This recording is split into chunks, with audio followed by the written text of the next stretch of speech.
नमस्कार, आप सभी का स्वागत डीडी न्यूज़ पर। आपके साथ मैं हूं मुकुल शर्मा। दिन भर की तमाम बड़ी खबरों से आपको रूबरू कराएंगे, लेकिन सबसे पहले नजर डालते हैं इस वक्त की हेडलाइंस पर।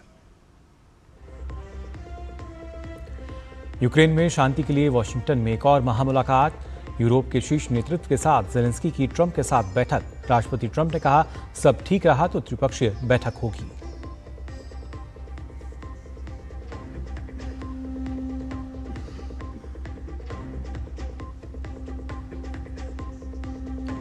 रूस के राष्ट्रपति पुतिन ने प्रधानमंत्री मोदी को किया फोन। अलास्का बैठक का विवरण किया साझा। प्रधानमंत्री मोदी ने संघर्ष के शांतिपूर्ण समाधान के समर्थन को दोहराया।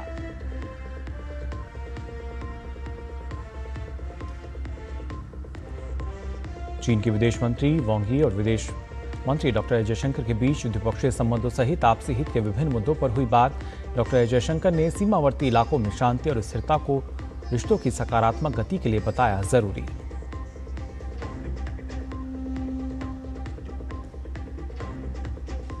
अंतरिक्ष यात्री ग्रुप कैप्टन शुभांशु शुक्ला ने नई दिल्ली में प्रधानमंत्री मोदी से की मुलाकात। अंतरिक्ष में अपने अनुभवों को किया साझा।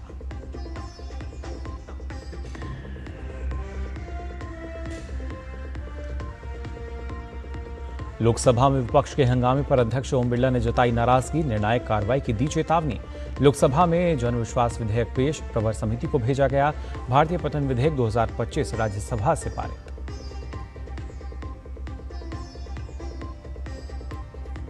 और वोट चोरी के आरोप पर भाजपा का विपक्ष पर निशाना। कहा, लगातार हार ने बढ़ाई कांग्रेस की हताशा। कहा, विरासत से नहीं सेवा से मिलता है सिंहासन। संवैधानिक संस्थाओं पर सवाल उठाने पर की विपक्ष की आलोचना। अमेरिका के वॉशिंगटन में यूक्रेन रूस संघर्ष में किसी निर्णायक फैसले को लेकर अहम बैठक हो रही है। बैठक में यूक्रेनी राष्ट्रपति जेलेंस्की अमेरिकी राष्ट्रपति ट्रंप के साथ शांति समझौते समेत कई मुद्दों पर चर्चा कर रहे हैं। इस बैठक में जेलेंस्की के साथ ब्रिटेन के प्रधानमंत्री कीर स्टारमर, फ्रांस के राष्ट्रपति इमैनुअल मैक्रोन, जर्मनी के चांसलर मर्ज, यूरोपीय संघ के महासचिव भी हिस्सा ले रहे हैं। यूरोप के तमाम नेता इस बैठक के जरिए ट्रंप को यह संदेश देना चाहते हैं कि वे मुश्किल समय में यूक्रेन के साथ खड़े हैं। मुलाकात के दौरान ट्रंप ने स्पष्ट रूप से कहा कि बैठक सार्थक रहने पर त्रिपक्षीय बैठक भी हो सकती है। रूस के राष्ट्रपति व्लादिमीर पुतिन ने प्रधानमंत्री नरेंद्र मोदी से टेलीफोन पर बातचीत की। बातचीत के दौरान राष्ट्रपति पुतिन ने हाल ही में अमेरिकी राष्ट्रपति डोनाल्ड ट्रंप के साथ अलास्का में हुई अपनी बैठक के बारे में विवरण साझा किया। प्रधानमंत्री मोदी ने राष्ट्रपति पुतिन का आभार व्यक्त करते हुए कहा कि भारत हमेशा से यूक्रेन संघर्ष के शांतिपूर्ण समाधान और संवाद कूटनीति के माध्यम से विवाद सुलझाने का पक्ष धर रहा है। उन्होंने इस संबंध में उठाए जाने वाले हर प्रयास के प्रति भारत के समर्थन को दोहराया। दोनों नेताओं ने द्विपक्षीय सहयोग से जुड़े कई मुद्दों पर चर्चा की और भारत रूस विशेष एवं विशेषाधिकार प्राप्त रणनीतिक साझेदारी को और सुदृढ़ करने की प्रतिबद्धता भी जताई। साथ ही उन्होंने आपसी संपर्क बनाए रखने पर भी सहमति जताई। इससे पहले 8 अगस्त को भी प्रधानमंत्री मोदी और राष्ट्रपति पुतिन के बीच टेलीफोन पर बातचीत हुई थी। उस दौरान राष्ट्रपति पुतिन ने यूक्रेन से जुड़े हालिया घटनाक्रमों की जानकारी दी थी। प्रधानमंत्री मोदी ने विस्तारपूर्वक जानकारी साझा करने के लिए उनका धन्यवाद किया था और भारत की स्थायी नीति दोहराई थी कि किसी भी संघर्ष का समाधान केवल शांतिपूर्ण संवाद और कूटनीति से ही संभव है। प्रधानमंत्री मोदी ने राष्ट्रपति पुतिन को इस वर्ष के अंत में भारत में होने वाले 23वें भारत रूस वार्षिक शिखर सम्मेलन में शामिल होने के लिए आमंत्रित भी किया है। गौरतलब है कि राष्ट्रपति पुतिन की आखिरी भारत यात्रा दिसंबर 2021 में हुई थी, जब उन्होंने नई दिल्ली में 21वें भारत रूस वार्षिक शिखर सम्मेलन में भाग लिया था। वहीं प्रधानमंत्री मोदी ने पिछले वर्ष रूस के 2 अहम दौरे किए थे, जिसमें जुलाई में 22वें भारत रूस शिखर सम्मेलन और उसके बाद अक्टूबर में कजान में आयोजित ब्रिक्स शिखर सम्मेलन में पीएम शामिल हुए थे। रूसी राष्ट्रपति पुतिन ने प्रधानमंत्री नरेंद्र मोदी को अलास्का में ट्रंप के साथ हुई वार्ता की जानकारी दी। इस पर पीएम मोदी ने अपने सोशल मीडिया प्लेटफॉर्म एक्स पर लिखा कि मेरे मित्र राष्ट्रपति पुतिन को उनके फ़ोन कॉल और अलास्का में राष्ट्रपति ट्रंप के साथ उनकी हालिया मुलाकात के बारे में जानकारी साझा करने के लिए धन्यवाद। भारत ने यूक्रेन विवाद के शांतिपूर्ण समाधान का लगातार आह्वान किया है और इस संबंध में सभी प्रयासों का समर्थन करता हूँ। मैं आने वाले दिनों में हमारे निरंतर आदान प्रदान की आशा करता हूँ। अंतर्राष्ट्रीय स्पेस स्टेशन जाने वाले भारत के पहले अंतरिक्ष यात्री ग्रुप कैप्टन शुभांशु शुक्ला ने आज प्रधानमंत्री मोदी से मुलाकात की। प्रधानमंत्री मोदी ने शुभांशु शुक्ला को गले लगाया। शुभांशु शुक्ला ने अंतर्राष्ट्रीय अंतरिक्ष स्टेशन से पृथ्वी की खींची गई तस्वीरें प्रधानमंत्री मोदी को भेंट की। शुभांशु शुक्ला ने अंतरिक्ष में अपने अनुभवों को भी प्रधानमंत्री के साथ साझा किया। पीएम मोदी ने शुभांशु शुक्ला से मुलाकात के बाद सोशल मीडिया प्लेटफॉर्म एक्स पर उनकी प्रशंसा करते हुए लिखा कि शुभांशु शुक्ला के साथ बहुत अच्छी बातचीत हुई। हमने अंतरिक्ष में उनके अनुभवों, विज्ञान और प्रौद्योगिकी में प्रगति और भारत के महत्वाकांक्षी गगनयान मिशन सहित कई विषयों पर चर्चा की। भारत को उनकी इस उपलब्धि पर गर्व है।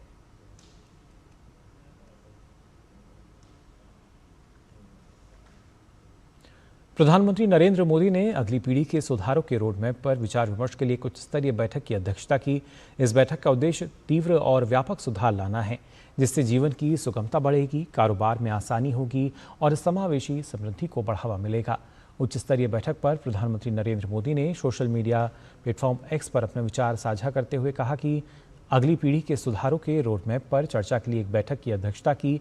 हम सभी क्षेत्रों में तेजी से सुधार के लिए प्रतिबद्ध हैं, जिससे जीवन की सुगमता बढ़ेगी, कारोबार में आसानी होगी और समृद्धि को बढ़ावा मिलेगा।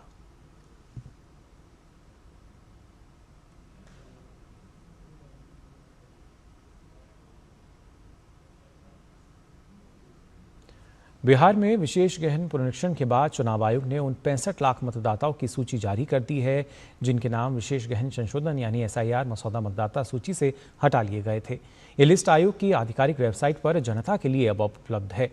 सुप्रीम कोर्ट के 14 अगस्त के आदेश के बाद चुनाव आयोग ने सूची प्रकाशित की है। इस विषय पर हमारे संवाददाता कुमार आलोक ने पटना के जिलाधिकारी डॉक्टर त्यागराजन से खास बातचीत की। एसआईआर को लेकर के बिहार में तमाम तरह की चर्चाएं हैं और कल शाम को 65 लाख मतदाता जिन्हें अयोग्य माना गया था चुनाव आयोग के द्वारा, उसकी पूरी सूची वेबसाइट पे आ गई है इलेक्शन कमीशन के, और हर जिलों में उस पूरे लिस्ट को चस्पा किया गया है। हमारे साथ है पटना के डीएम डॉक्टर त्यागराजन सर, और हम उनसे जानेंगे कि पूरी प्रक्रिया क्या है। विशेष गहन पुनरीक्षण की शुरुआत 25 जून 2025 को शुरू हुआ और 25 जुलाई 2025 तक सभी बीएलओ सभी घरों में, जैसे पटना जिला की अगर बात करें, 50,47,000 वोटर्स के घर में जा कर के इन्यूमरेशन फॉर्म का पर्चा वितरण किया। इसके बाद फॉर्म्स कलेक्शन भी हुआ है, उसके आधार पर ड्राफ्ट रोल बना है। इसमें हर स्टेज में पॉलिटिकल पार्टीज़ और जो ग्राउंड लेवल पर ज़मीनी स्तर के जो बीएलए हैं, प्रखंड अध्यक्ष, पंचायत अध्यक्ष और हमारे जो जिला अध्यक्ष तक, सभी लोगों का सहमति से, सहभागिता से, उनके योगदान से, अन्य जनप्रतिनिधियों का, अन्य फैसिलिटेटर्स का और जन सहयोग से एक प्रारूप सूची 1/8/2025 को प्रकाशित हुआ है। सर, अगर हम आपके ज़िले की बात करें तो कितने पॉलिटिकल पार्टीज़ ने अपना दावा पेश किया है कि हम जो आप पॉलिटिकल पार्टी को छूट दिया गया कि आप अपना दावा दें इसमें?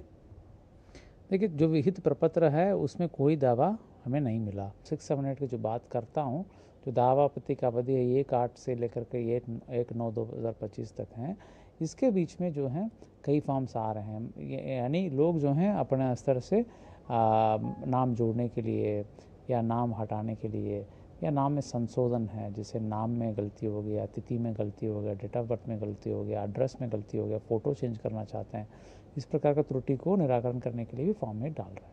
ये थे पटना के डीएम त्यागराजन सर, जिनका कहना है कि पूरे ज़िले में जो दावों की बात अगर की जाए तो पॉलिटिकल पार्टी ने अभी तक कोई दावा नहीं किया है, और 1 सितंबर तक आम जो मतदाता जिनके नाम छूट गए हैं वो अपना दावा पेश कर सकते हैं चुनाव आयोग को और अपना नाम मतदाता सूची में दर्ज करा सकते हैं। कैमरामैन विनोद ओझा के साथ कुमार आलोक, डीडी न्यूज़, पटना। सोमवार शाम को दिल्ली स्थित एनडीएमसी कन्वेंशन सेंटर में तन समर्पित मन समर्पित नामक पुस्तक लोकार्पण कार्यक्रम का आयोजन किया गया। यह पुस्तक स्वर्गीय रमेश प्रकाश जी की जीवन यात्रा पर आधारित है, जिसे सुरुचि प्रकाशन द्वारा प्रकाशित किया गया। पुस्तक में रमेश जी के संघर्षपूर्ण समर्पण में जीवन, राष्ट्रीय सेवा के प्रति उनकी निष्ठा और संघ कार्यों में उनके योगदान को विस्तारपूर्वक प्रस्तुत किया गया है। इस महत्वपूर्ण अवसर पर दिल्ली की मुख्यमंत्री रेखा गुप्ता, आरएसएस प्रमुख मोहन भागवत और सामाजिक व राजनीतिक क्षेत्र की कई प्रमुख हस्तियां उपस्थित रहीं। कार्यक्रम को संबोधित करते हुए मोहन भागवत ने कहा, शाखा केवल 1 घंटे की ही नहीं होती, उसके पीछे कार्यकर्ताओं के 23 घंटे का सतत परिश्रम होता है। उन्होंने ये भी कहा कि संघ के स्वयंसेवक दिन रात देश हित में कार्य करते हैं। यह आयोजन न केवल स्वर्गीय रमेश प्रकाश जी की जीवन यात्रा पर आधारित पुस्तक का लोकार्पण का था, बल्कि समाज को प्रेरणा देने वाला संदेश भी था कि समर्पण, सेवा और संगठन से ही सशक्त भारत का निर्माण संभव है।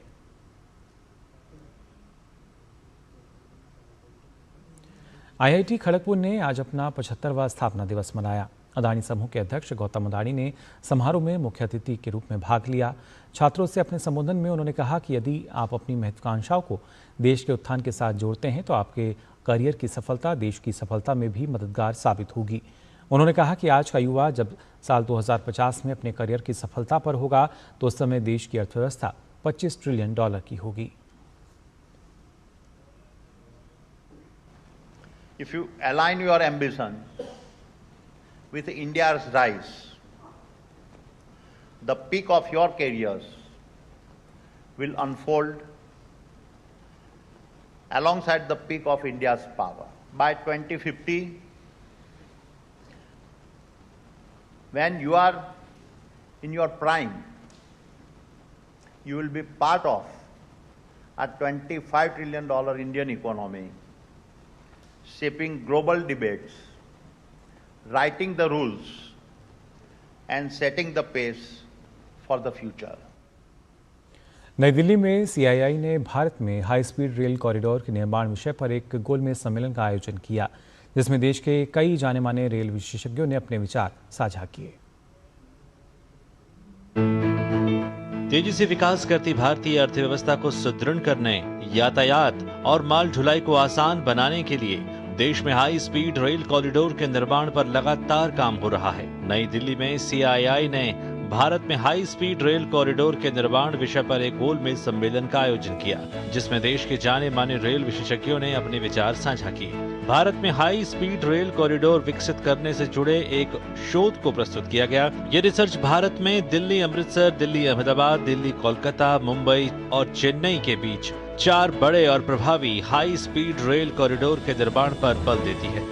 High speed rail is one of the subjects that has the power and the potential of very strong national level impact, not just in transportation but as a society. इससे न सिर्फ समय और पैसे की बचत होगी, बल्कि यातायात और रोजगार भी सुलभ होगा। आत्मनिर्भर भारत की दिशा में स्वदेशी तकनीक को बढ़ावा देने पर भी ये रिसर्च प्रकाश डालती है। रिसर्च कहती है कि कॉरिडोर सवारियों की संख्या और राजस्व में इजाफा कर सकते हैं।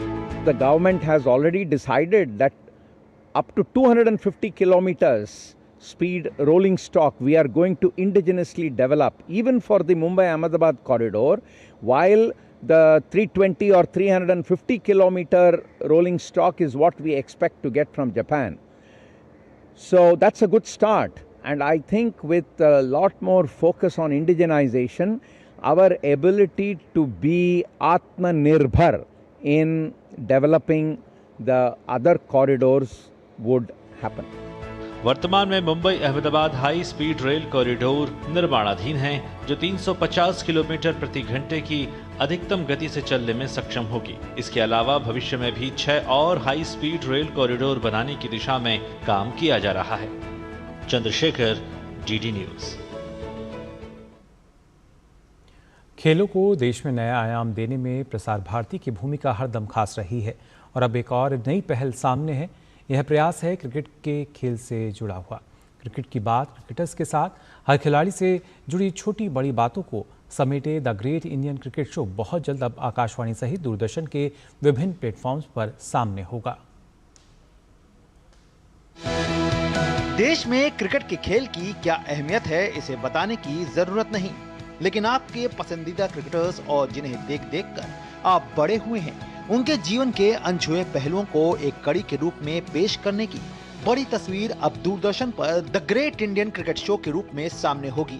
इस कड़ी में नई दिल्ली में इसके तहत एक स्पेशल प्रीमियर आयोजित किया गया, जहां प्रसार भारती चेयरमैन नवनीत सहगल और CEO गौरव द्विवेदी भी मौजूद रहे।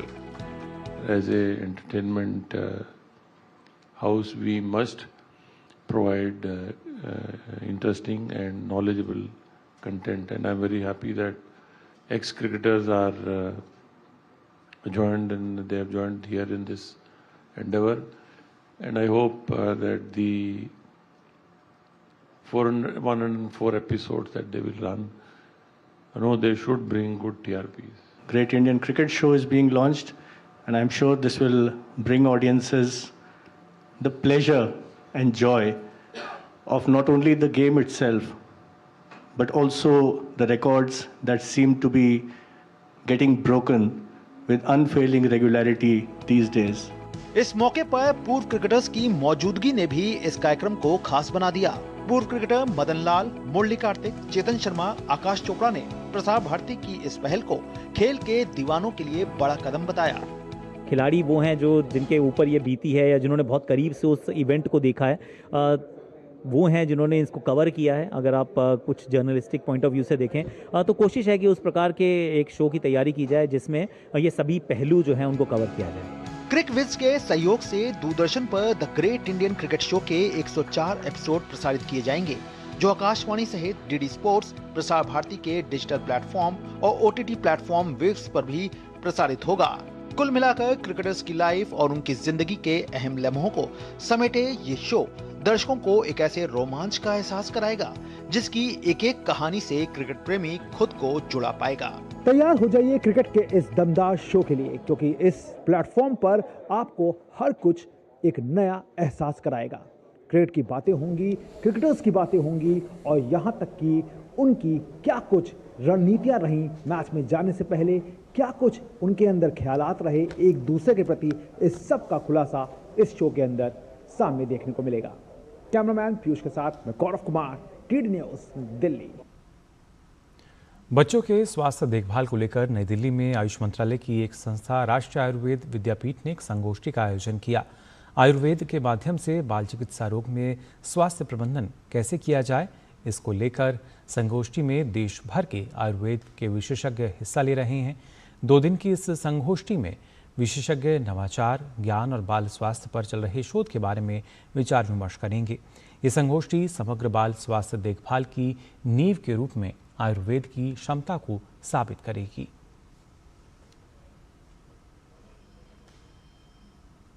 बच्चों का स्वास्थ्य किस प्रकार अच्छा रखा जाए, बच्चे स्वस्थ होंगे तो हमारे देश का स्वास्थ्य अच्छा होगा। तो हमारे आयुर्वेद में जितना भी ऋषियों ने बताया गया, हमारी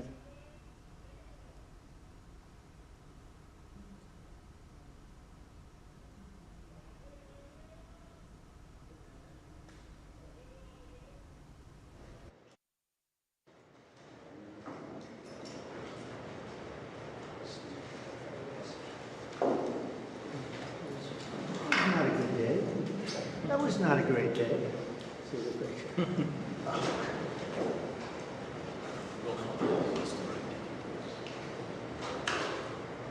Is everything okay? You all set? Thank you very much. Thank you very much. Appreciate it.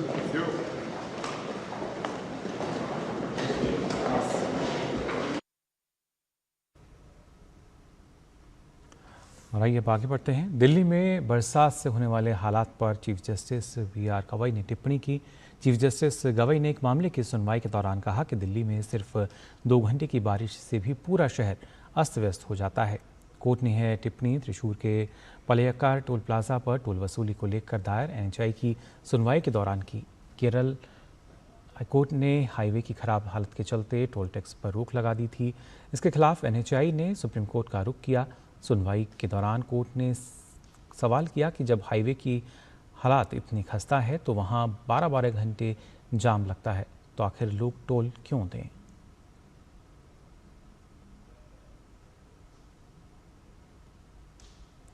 Supreme court ने पंजाब में 1158 असिस्टेंट प्रोफेसर और लाइब्रेरियन को नई नियुक्ति होने तक अपनी सेवा जारी रखने की अनुमति दे दी है। पंजाब सरकार ने छात्रों की पढ़ाई के नुकसान का हवाला देते हुए कोर्ट से पुराने आदेश में संशोधन की मांग की थी। कोर्ट ने इस मांग को मंजूर कर लिया है, लेकिन कहा है कि इसके एवज में असिस्टेंट प्रोफेसर और लाइब्रेरियन किसी दूसरे आर्थिक लाभ के हकदार नहीं होंगे। 14 जुलाई को सुप्रीम कोर्ट ने अपने आदेश में पंजाब में 1158 असिस्टेंट प्रोफेसर और लाइब्रेरियन की नियुक्ति को रद्द कर दिया था। सुप्रीम कोर्ट ने तब कहा था कि नियुक्ति प्रक्रिया मनमानी रही है, जिसमें नियम कानून को ताक पर रख दिया गया और राज्य सरकार के पास इसे सही ठहराने के लिए कोई वाजिब कारण नहीं है। कोर्ट ने पंजाब सरकार से यूजीसी के नियमों के अनुसार नए सिरे से नियुक्ति प्रक्रिया शुरू करने का निर्देश दिया था।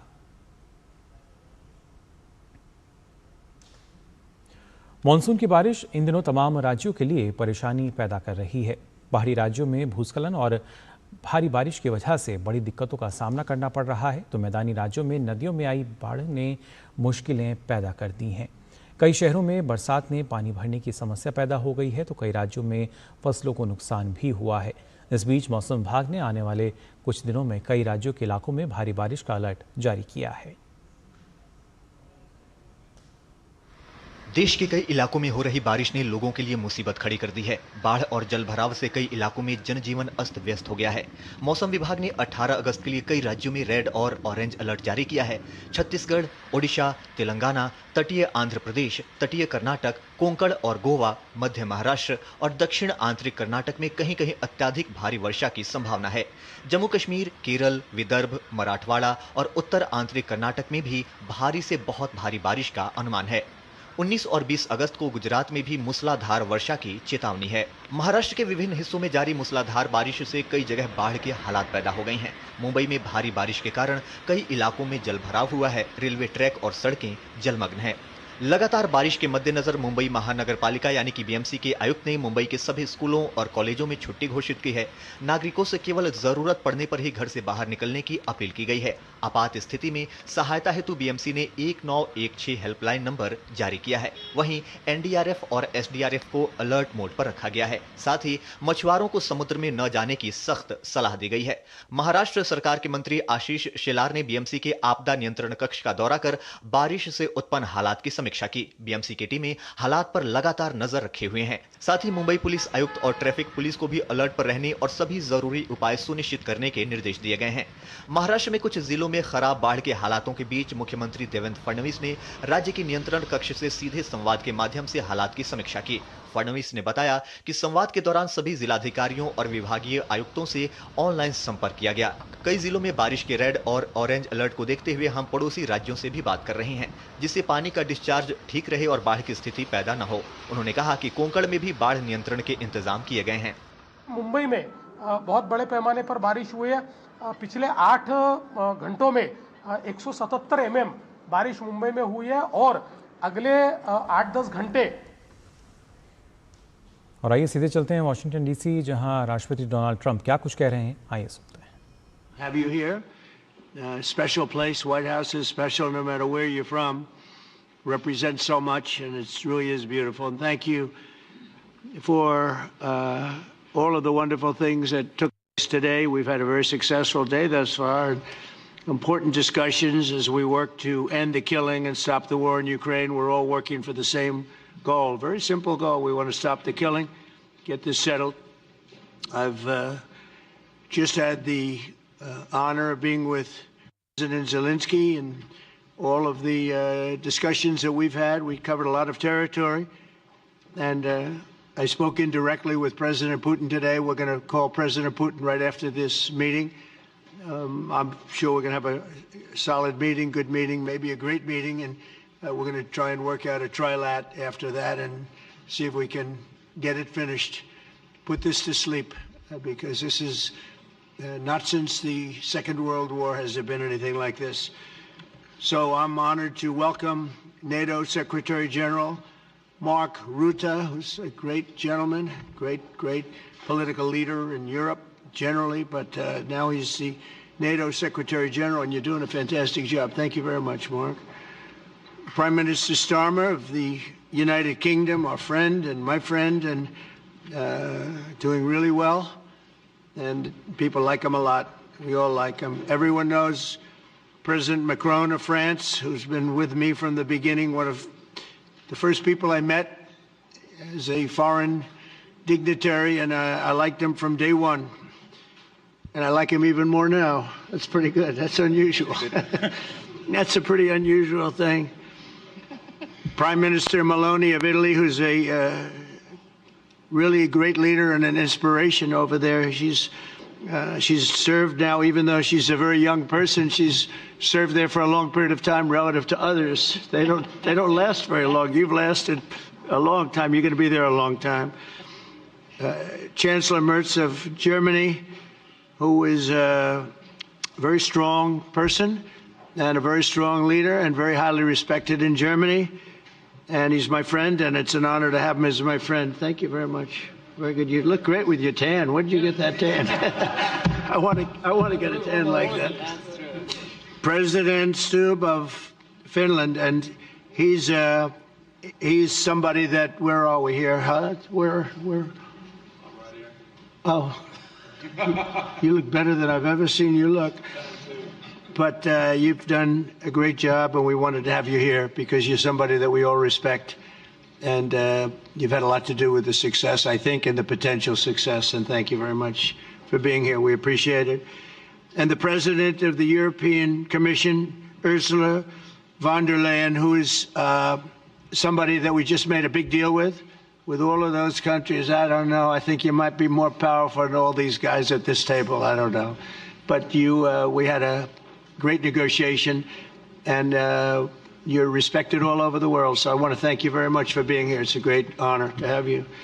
The Alaska Summit reinforced my belief that while difficult, peace is within reach, and I believe that in a very significant step, President Putin agreed that Russia would accept security guarantees for Ukraine, and this is one of the key points that we need to consider, and we're going to be considering that at the table also, like who will do what, essentially. I'm optimistic that collectively we can reach an agreement that would deter any future aggression against Ukraine, and I actually think there won't be. I think that's even overrated, largely overrated, but we're going to find out. And I think that the European nations are going to take a lot of the burden. We're going to help them, and we're going to make it very secure. We also need to discuss the possible exchanges of territory, taking into consideration the current line of contact. That means the war zone, the war lines that are pretty obvious, very sad actually to look at them, and negotiating positions. President Putin, also you have President of Ukraine, who is you just met a little while ago, and we're going to try and get a three-party meeting maybe as soon as we can, and I have a feeling you and President Putin are going to work something out. Ultimately, this is a decision that can only be made by President Zelensky and by the people of Ukraine working also together in agreement with President Putin. And I just think that's very good things are going to come of it. So I hope we have a good meeting. And if we can have a good meeting, I'll set up a meeting with President Putin. And if you'd like, I'll go to that meeting. And not that I want to do that, but I will do that because we want to save a lot of people from dying. A lot of people are dying, and we got to save them. We got to save it. 5,000, 6,000, 7,000 people sometimes a week. All of us would obviously prefer an immediate ceasefire while we work on a lasting peace, and maybe something like that could happen. As of this moment, it's not happening, but President Zelensky and President Putin can talk a little bit more about that. You know, in the 6 or so wars that we stopped, we haven't had a ceasefire. And so I don't know that it's necessary. You can do it through the war, but it would be, I like the ceasefire from another standpoint. You immediately stop the killing. But I believe a peace agreement at the end of all of this is something that's very attainable, and it can be done in the near future. With all of the wars that I got involved in, we only have this one left. Of course, as I walk out the door, there'll probably be a new one starting, and I'll get that stopped too. But I thought this was going to be one of the easier ones. It's actually one of the most difficult. They're very complex. The next step would be for a trilateral meeting, and that will be worked out. And I just look forward to working and having a great result. We're going to spend a lot of time today talking about, and we're really honored you guys came over. I mean, these are the heads of major countries and respected all over Europe. And they speak for, largely, I think I should say, but pretty much for the other countries of Europe. And we will come to a resolution today, I think, on almost everything, including probably the security. And that's pretty much the story. I'd like to say, Mr. President, would you like to say something? You have the media. If you want, you could come over and you could stand, you could use mine, or you could just turn around, whichever you feel comfortable with. Thank you so much. I can speak without microphone. Thank you so much. I think that we had very good conversation with President Trump. Very good. And it really was the best one. Or sorry, maybe the best one will be in the future. But it was really good. And we spoke about very sensitive points. The first one is security guarantees. And we are very happy with President that all the leaders are here, and security in Ukraine depends on the United States and on you and on those leaders who are with us in our hearts. They have been online before yesterday, and etc. So a lot of countries on the side of Ukraine, our people, and all of us want to finish this war, stop Russia and stop this war.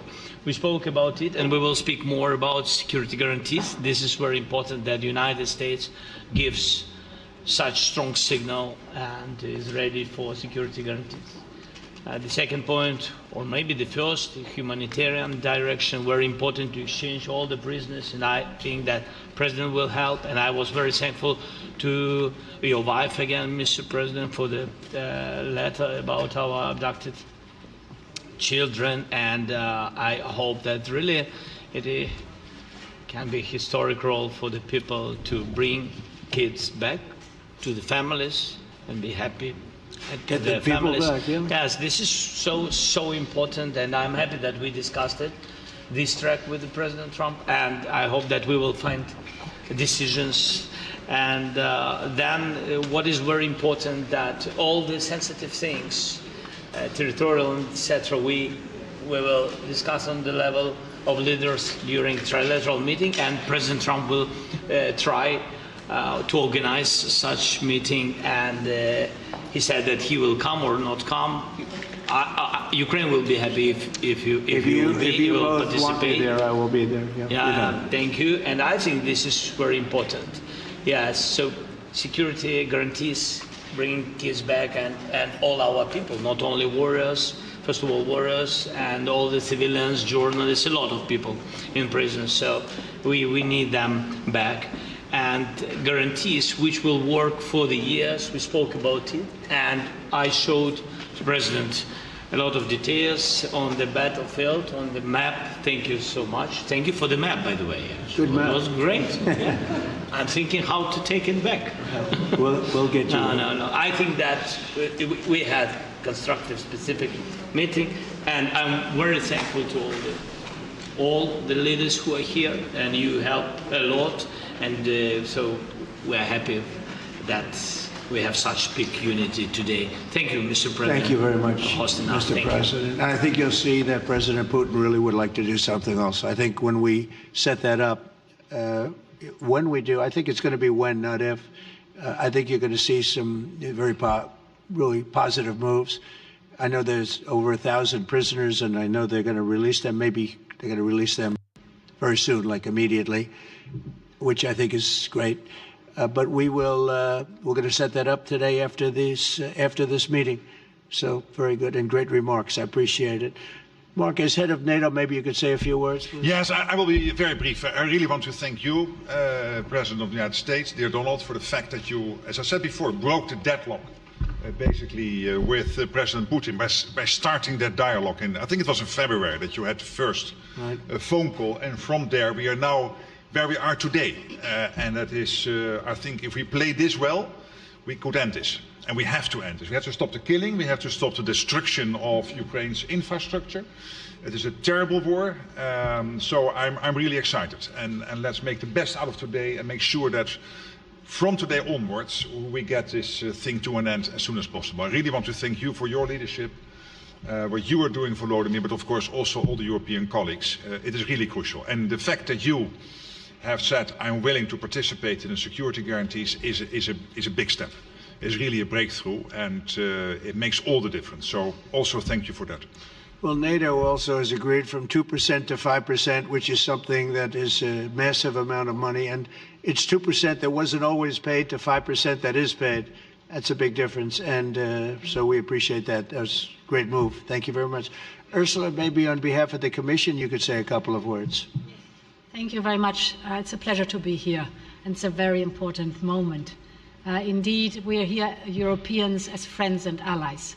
We had a fantastic NATO summit. Together as the two largest and biggest economies in the world, we had the largest trade deal ever agreed. And now we are here to work together with you on a just and lasting peace for Ukraine. Stop the killing. This is really our common interest, stop the killing. And indeed, it's very good to hear that we're working on the security guarantees, Article 5 lies security guarantees, so important. But I want to thank you also that you mentioned the thousands of Ukrainian children that have been abducted. And as a mother and grandmother, every single child has to go back to its family. This should be one of our main priorities also in these negotiations, to make sure that the children come back to Ukraine, to their families. Thank you. And we did. I was just thinking we're here for a different reason, but we just a couple of weeks ago made the largest trade deal in history. So that's a big thing, and congratulations. That's great. Thank you very much, Ursula. Mr. Chancellor from Germany, a very great leader. Mr. President, dear Donald, many thanks for having us today. I think this is extremely helpful that we are meeting and hearing that the two of you are having such a good meeting today here in Washington. The next steps ahead are the more complicated ones now. The path is open. You opened it last Friday. But now the way is open for complicated negotiations.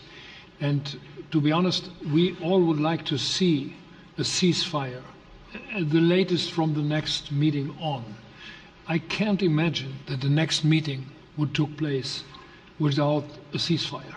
So let's work on that, and let's try to put pressure on Russia, because the credibility of these efforts we are undertaking today are depending on at least a ceasefire from the beginning of the serious negotiations from next step on. So I would like to emphasize this aspect and would like to see a ceasefire from the next meeting, which should be a trilateral meeting wherever it takes place. Well, we're going to let the president go over and talk to the president, and we'll see how that works out, and if we can do that.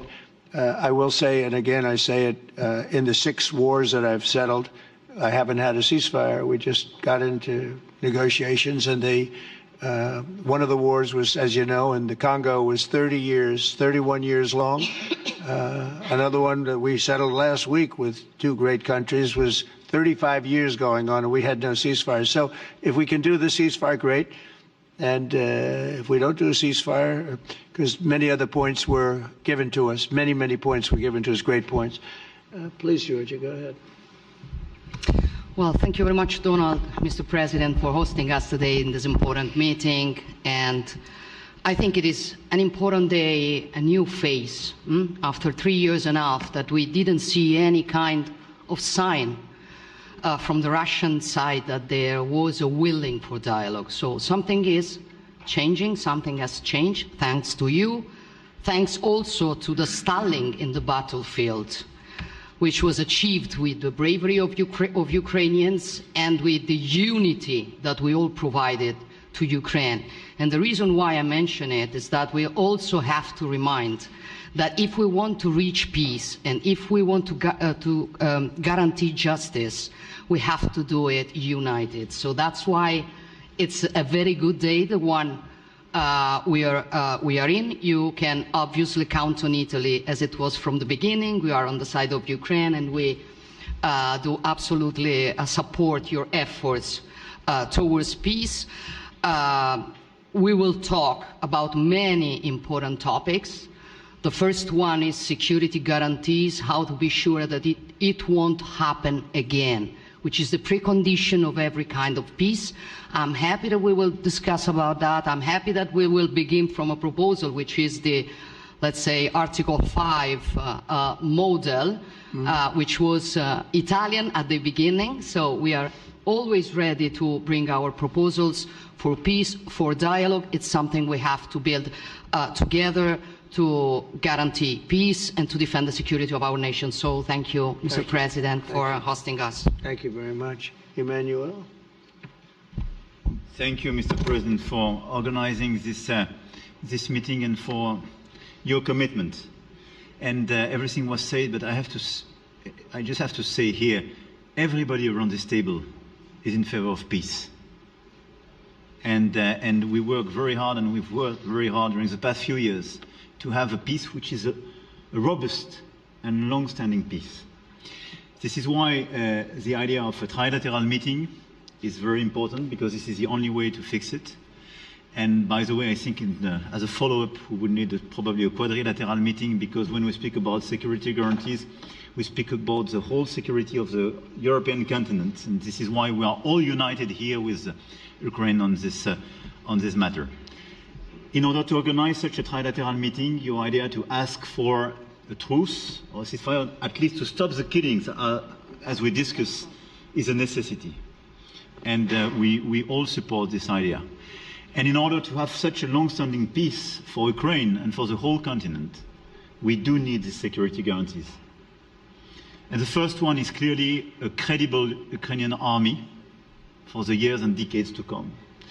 And the second one is our own commitment, all of us. And we worked very hard during the past few months amongst the coalition of the willings, with the support of NATO, to build the different pillars of security guarantees and our commitments. And you can be sure that the Europeans are very lucid about the fact that they have their fair share in these security guarantees for Ukraine, but their own security is clearly at stake in this situation. So you can count on us, as we can count on you, in order to deliver this robust peace for both Ukraine and Europe. Thank you very much, Emmanuel. Mr. Prime Minister? Thank you very much, Mr. President, and thank you for hosting us here. Can I start where Emmanuel started, which is we all want peace. The war in Ukraine has had a huge impact, particularly on the Ukrainians who've borne the brunt of it, but it's also had an impact on Europe and on the United Kingdom. There's not a family or community that hasn't been affected. And when we talk about security, we're talking about the security not just of Ukraine, we're talking about the security of Europe and the United Kingdom as well, which is why this is I think this is such an important meeting. As a group, I think we've had a discussion on the phone a number of times, Mr. President, but be able now to be around the table to take it forward. And I really feel that we can, I think, with the right approach this afternoon, make real progress, particularly on the security guarantees, and your indication of security guarantees, of some sort of Article 5 style guarantees, fits with what we've been doing with the Coalition of the Willing, which we started some months ago, bringing countries together and showing that we were prepared to step up to the plate when it came to security. With you coming alongside, the US alongside what we've already developed, I think we could take a really important step forward today. A historic step, actually, could come out of this meeting in terms of security for Ukraine and security in Europe. I also feel that we can make real progress towards a just and lasting outcome.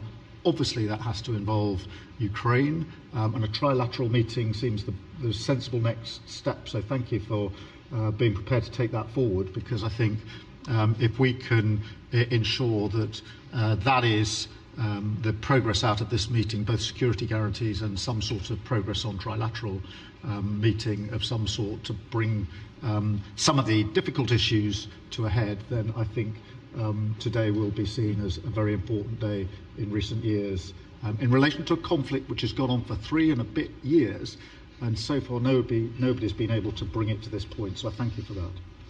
Well, thank you very much. And, you know, it's very interesting because this is the first for the White House. You can't say that very often.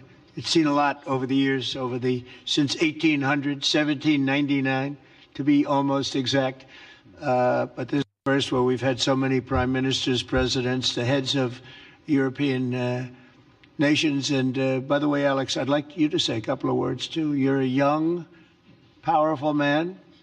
Before I finish up, I want you to say a couple of words. Go ahead. I'll take the notion of youth back to my wife and try to convince her. Thank you very much, Mr. President. I think in the past 2 weeks, we've probably had more progress in ending this war than we have in the past 3.5 years. And I think the fact that we're around this table today is very much symbolic in the sense that it's Team Europe and Team United States helping Ukraine. And the progress that we're looking out of this meeting is about the security guarantees, which are a big part of this. And then, of course, moving towards a process with a trilateral meeting with you and President Putin and President Zelensky. Some of the international media might wonder, why is the President of Finland here? I think the reason is probably that we might come from a small country, but we have a long border with Russia, over 800 miles. And we, of course, have our own historical experience with Russia from World War II, the Winter War and the War of Continuation. And if I look at the silver lining of where we stand right now, we found a solution in 1944, and I'm sure that we'll be able to find a solution in 2025 to end Russia's war of aggression and find and get a lasting and just peace. The situation is very difficult, but that's why we're here. Thank you, Alex, very much. Good job. So we're going to be meeting for a while, and we're going to discuss some of the issues. And I don't think there's any issue that's overly complex. It's at a point now where people want to do things. I really do believe. I've known him for a long time. I've always had a great relationship with him. I think that President Putin wants to find an answer too. And we'll see. And in a certain period of time, not very far from now, a week or 2 weeks, we're going to know whether or not we're going to solve this, or is this horrible fighting going to continue? We'll do our best to get it ended.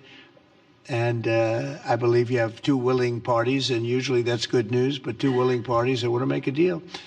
And we'll journey together, and we'll go over, and we'll see if it can be done. And it's possible it might not be able to be done. On the other hand, it's possible it will, and we're going to save thousands and thousands of lives a week. And so it's something we really have to do.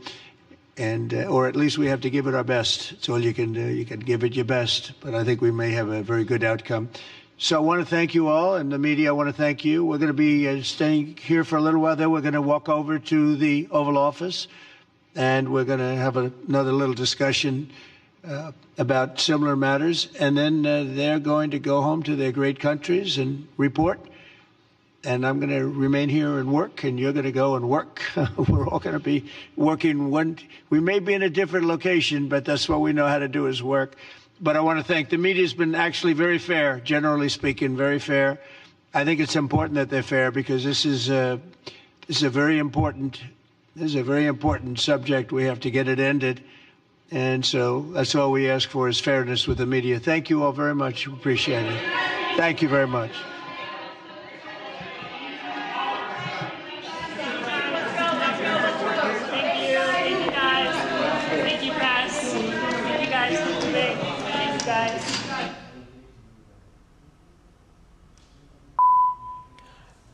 तो ये Washington DC से आप देख रहे थे सीधी तस्वीरें और किस तरीके से यूक्रेन में शांति बहाली को लेकर लगातार जो प्रयास हैं वो किस तरीके से शायद अब आने वाले समय में फलीभूत होते हुए नज़र आएंगे। खासतौर से सुरक्षा की बात जो कही जा रही थी अब तक, उसको लेकर फिर से सभी जो यहाँ नेता एकजुट हुए उन्होंने इस बात को दोहराया कि कैसे यूक्रेन में शांति समझौते के तहत जो सुरक्षा है वो सुनिश्चित की जानी चाहिए। और इस दौरान हमने देखा अमेरिकी राष्ट्रपति ट्रंप जिन्होंने कहा कि ये जो बैठक हुई है, तमाम जो बड़े देशों के नेता यहाँ पर पहुँचे हैं, वो काफ़ी महत्वपूर्ण एक बैठक जिसमें सभी का अगर देखा जाए तो उद्देश्य ही कि किस तरीके से जो शांति समझौता है वो हो सकता है। और उसी को लेकर लगातार यहाँ पर हम देखा कि जो अलग अलग एक तरीके के जो बयान दिए गए हैं, फिर चाहे ब्रिटेन की बात की जाए, फ्रांस की बात की जाए, इटली की बात की जाए। हमारे संवाददाता अखिलेश सुमन जो हैं वो फिलहाल हमारे साथ जुड़ चुके हैं।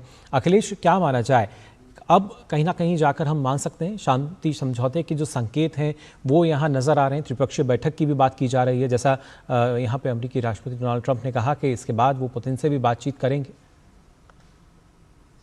देखिए, निश्चित तौर पे आज जो सुर थे यूरोपियन नेताओं के वो शुरू पहले से बदले हुए थे। निश्चित तौर पे पहले कई तरह की कह सकते हैं कि विविधताएं नजर आती थी उनकी बातचीत में, कई तरह की विभिन्नताएं नजर आती थी।